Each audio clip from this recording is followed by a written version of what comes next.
The Mattis के आज के इस एपिसोड में हम बाबा बंदा सिंह बहादुर जी पे बात करेंगे, जो ना सिर्फ सरहद की लड़ाई के महान नायक थे बल्कि एक मार्टियर पार एक्सीलेंस भी थे। उससे पहले आप सबसे रिक्वेस्ट है कि इस वीडियो को लाइक कीजिएगा और चैनल को सब्सक्राइब कीजिएगा।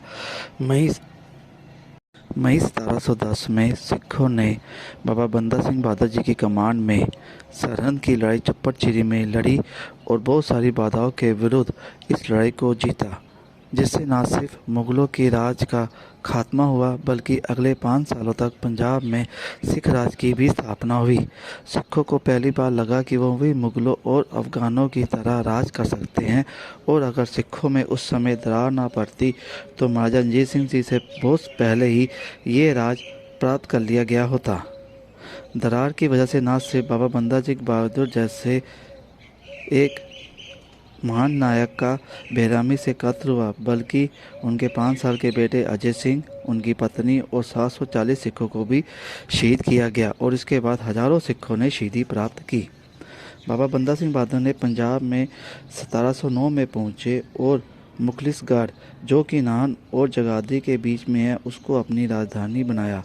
बाबा बंदा सिंह बहादुर ने समाना पर आक्रमण किया और गुरु तेग बहादुर जी को खत्म करने वाले सैयद जलालुद्दीन और उनके भाइयों शाशल बेग और बाबल बेग, जिन्होंने छोटे साहबजादों को मारा था, उनको मौत के घाट उतारा। फिर उन्होंने पीर बुद्धू शाह और उनके परिवार को को मारने वाले मुगल उस्मान खान को सदाना में फिर सरहद की तरफ जाते हुए उन्होंने बनौर पर कब्जा किया और सरहद के सूबेदार वजीर खान, जो कि छोटे साहबजादों की शहीदी के लिए जिम्मेदार था, को भयानक लड़ाई में मारा। इसके बाद महीनों की घेराबंदी और सिख पंथ में दरार की वजह से गुरदास नगर, जो कि जिला गुरदासपुर के पास है, में बाबा बंदा सिंह बहादुर जी को बंदी बना लिया गया। बाबा बंदा सिंह बहादुर को बहुत सारी अमानवीय शारीरिक और मानसिक यातनाएं देते हुए शहीद किया गया। इनके अंग अंग को काटा गया, उनके शरीर से मांस को नोच के उतार दिया गया। उनकी पत्नी, उनके 5 साल के बेटे और लगभग 740 सिखों को भी मौत के घाट उतार दिया गया। इस घटना का रिकॉर्ड न सिर्फ मुस्लिम जैसे खफी खान, मोहम्मद हरीसी और मोहम्मद कासिम ने रखा, बल्कि ईस्ट इंडिया के ऑफिशियल जैसे जॉन शर्मन, एडवर्ड स्टीफेंसन और ह्यूज ब्रोकर ने भी रखा, और इन्होंने इसकी रिपोर्ट उस समय गवर्नर रॉबर्ट हिल, जो कि कैलकाटा के फोर्ट विलियम्स में थे, उनको रिपोर्ट भी भेजी। रविंद्रनाथ टैगोर ने इनको श्रद्धांजलि देते हुए बंगाली में एक पोएम लिखी जिसका नाम था बंदा वीर, और जो बाद में बंगाल के फ्रीडम फाइटर्स के लिए एक एंथम बन गई थी। हरिराम गुप्ता, जो कि एक बहुत बड़े इतिहासकार है, इन्होंने Alexander, Genghis Khan, Napoleon Bonaparte, Hulagu Nadir Shah की तरह इनको एक महान योद्धा कहा है और एक नेशनल हीरो भी माना है। वो पहले भारतीय थे जिन्होंने किसानों को ज़मीन का मालिक बनाया और ज़मींदारी प्रथा ख़त्म की, पर बड़े दुख की बात है कि इनको अभी तक वो दर्जा नहीं मिला जो उन्हें मिलना चाहिए। पंजाब सरकार को भी गुरदास नंगल की लड़ाई को नेशनल मॉन्यूमेंट डिक्लेयर करना चाहिए, जिससे इनको इनका बनता मुकाम मिल सके। द माइटी 6 ਦੇ ਅੱਜ ਦੇ ਐਪੀਸੋਡ ਵਿੱਚ ਅਸੀਂ ਬਾਬਾ ਬੰਦਾ ਸਿੰਘ ਬਹਾਦਰ ਉੱਤੇ ਗੱਲ ਕਰਾਂਗੇ, ਜੋ ਕਿ ਨਾ ਸਿਰਫ ਸਰਹੰਦ ਦੀ ਜਿੱਤ ਦੇ ਇੱਕ ਮਹਾਨ ਨਾਇਕ ਸੀ ਬਲਕਿ ਇੱਕ ਮਾਰਟੀਅਰ ਪਾਰ ਐਕਸਲੈਂਸ ਵੀ ਸੀ।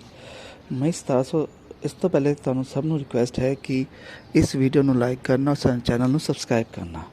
ਮਈ 1710 ਵਿੱਚ ਸਿੱਖਾਂ ਨੇ ਸਰਹੰਦ ਦੀ ਲੜਾਈ ਬਾਬਾ ਬੰਦਾ ਸਿੰਘ ਜੀ ਬਹਾਦਰ ਦੀ ਕਮਾਂਡ ਦੇ ਵਿੱਚ ਚੱਪੜਚਿੜੀ ਵਿੱਚ ਲੜੀ ਔਰ ਉਹਨੂੰ ਬਹੁਤ ਸਾਰੀ ਬਾਧਾਵਾਂ ਦੇ ਵਿਰੁੱਧ ਵੀ ਇਸ ਲੜਾਈ ਨੂੰ ਜਿੱਤਿਆ, ਜਿਸ ਨਾਲ ਨਾ ਸਿਰਫ ਮੁਗਲਾਂ ਦੇ ਰਾਜ ਦਾ ਅੰਤ ਹੋਇਆ ਬਲਕਿ ਅਗਲੇ 5 ਸਾਲਾਂ ਤੱਕ ਪੰਜਾਬ ਵਿੱਚ ਸਿੱਖ ਰਾਜ ਵੀ ਕਾਇਮ ਹੋਇਆ। ਸਿੱਖਾਂ ਨੂੰ ਪਹਿਲੀ ਵਾਰ ਇਹ ਲੱਗਿਆ ਕਿ ਅਸੀਂ ਮੁਗਲਾਂ ਔਰ ਅਫਗਾਨਾਂ ਦੀ ਤਰ੍ਹਾਂ ਅਸੀਂ ਵੀ ਰਾਜ ਕਰ ਸਕਦੇ ਹਾਂ, ਅਤੇ ਅਗਰ ਸਿੱਖ ਪੰਥ ਦੇ ਵਿੱਚ ਦਰਾਰ ਨਾ ਪੈਂਦੀ ਤੇ ਇਹ ਰਾਜ ਮਹਾਰਾਜਾ ਰਣਜੀਤ ਸਿੰਘ ਤੋਂ ਬਹੁਤ ਪਹਿਲਾਂ ਹੀ ਪ੍ਰਾਪਤ ਕਰ ਲਿਆ ਹੁੰਦਾ। ਇਸ ਦਰਾਰ ਦੀ ਵਜ੍ਹਾ ਨਾਲ, ਇਸ ਵੰਡ ਦੀ ਵਜ੍ਹਾ ਨਾਲ ਹੀ ਬਾਬਾ ਬੰਦਾ ਸਿੰਘ ਬਹਾਦਰ ਦਾ ਬੇਰਹਿਮੀ ਨਾਲ ਕਤਲ ਹੋਇਆ। ਉਹਨਾਂ ਦੇ 5 ਸਾਲ ਦੇ ਪੁੱਤਰ ਅਜੇ ਸਿੰਘ, ਉਹਨਾਂ ਦੀ ਪਤਨੀ ਔਰ 740 ਸਿੱਖਾਂ ਦਾ ਵੀ ਕਤਲ ਹੋਇਆ। ਇਸ ਤੋਂ ਬਾਅਦ ਵੀ ਕਈ ਹਜ਼ਾਰਾਂ ਸਿੱਖਾਂ ਨੂੰ ਵੀ ਸ਼ਹੀਦੀ ਪ੍ਰਾਪਤ ਹੋਈ। ਬਾਬਾ ਬੰਦਾ ਸਿੰਘ ਬਹਾਦਰ ਨੇ 1709 ਵਿੱਚ ਪੰਜਾਬ ਵਿੱਚ ਪਹੁੰਚੇ ਸੀ ਔਰ ਮੁਖਲਿਸਗੜ੍ਹ ਜੋ ਕਿ ਨਾਨ ਔਰ ਜਗਾਦਰੀ ਦੇ ਵਿੱਚ ਹੈ ਉਹਨੂੰ ਆਪਣੀ ਇੱਕ ਰਾਜਧਾਨੀ ਬਣਾਇਆ। ਬਾਬਾ ਬੰਦਾ ਸਿੰਘ ਬਹਾਦਰ ਨੇ ਸਮਾਣਾ 'ਤੇ ਅਟੈਕ ਕੀਤਾ ਔਰ ਗੁਰੂ ਤੇਗ ਬਹਾਦਰ ਜੀ ਨੂੰ ਕਤਲ ਕਰਨ ਵਾਲੇ ਸੈਯਦ ਜਲਾਲੂਦੀਨ ਔਰ ਉਹਨਾਂ ਦੇ ਦੋਨੋਂ ਭਰਾ ਸਾਹਿਬ ਸ਼ਾਸਲ ਬੇਗ ਔਰ ਬਾਸ਼ਲ ਬੇਗ ਜਿਨ੍ਹਾਂ ਨੇ ਛੋਟੇ ਸਾਹਿਬਜ਼ਾਦਿਆਂ ਨੂੰ ਮਾਰਾ ਸੀ ਸਭ ਦਾ ਕਤਲ ਕੀਤਾ। ਫਿਰ ਉਹਨਾਂ ਨੇ ਪੀਰ ਬੁੱਧੂ ਸ਼ਾਹ ਅਤੇ ਉਹਦੇ ਪਰਿਵਾਰ ਨੂੰ ਮਾਰਨ ਵਾਲੇ ਮੁਗਲ ਉਸਮਾਨ ਖਾਨ ਨੂੰ ਸਦਾਨਾ ਵਿੱਚ ਮਾਰਿਆ।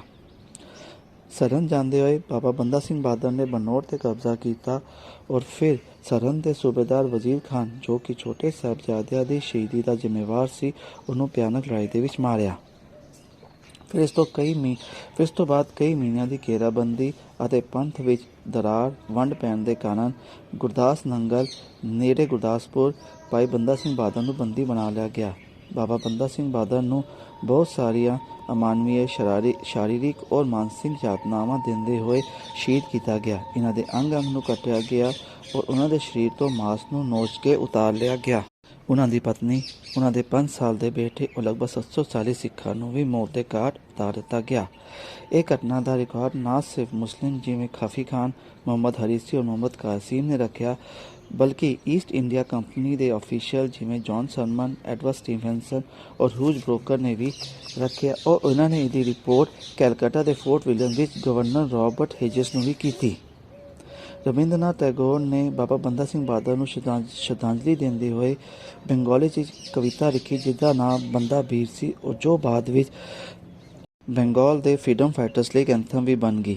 ਹਰੀਰਾਮ ਗੁਪਤਾ ਜੋ ਕਿ ਇੱਕ ਬਹੁਤ ਵੱਡੇ ਇਤਿਹਾਸਕਾਰ ਨੇ ਉਹਨਾਂ ਨੇ ਅਲੈਗਜ਼ੈਂਡਰ, ਚੰਗੇਜ਼ ਖਾਨ, ਨੈਪੋਲੀਅਨ, ਬੋਨਾਪਾਰਟ, ਹਲਾਕੂ, ਨਾਦਰ ਸ਼ਾਹ ਦੀ ਤਰ੍ਹਾਂ ਹੀ ਇਹਨਾਂ ਨੂੰ ਵੀ ਇੱਕ ਮਹਾਨ ਯੋਧਾ ਕਿਹਾ ਔਰ ਇਹਨਾਂ ਨੂੰ ਇੱਕ ਨੈਸ਼ਨਲ ਹੀਰੋ ਵੀ ਮੰਨਿਆ ਹੈ।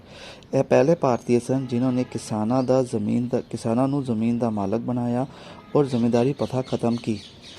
ਪਰ ਬੜੀ ਦੁੱਖ ਦੀ ਗੱਲ ਹੈਗੀ ਕਿ ਇਹਨਾਂ ਨੂੰ ਅਜੇ ਤੱਕ ਪੰਜਾਬ ਦੇ ਸਿੱਖਾਂ ਵਿੱਚੋਂ ਉਹ ਦਰਜਾ ਨਹੀਂ ਮਿਲਿਆ ਜੋ ਇਹਨਾਂ ਨੂੰ ਮਿਲਣਾ ਚਾਹੀਦਾ ਸੀ।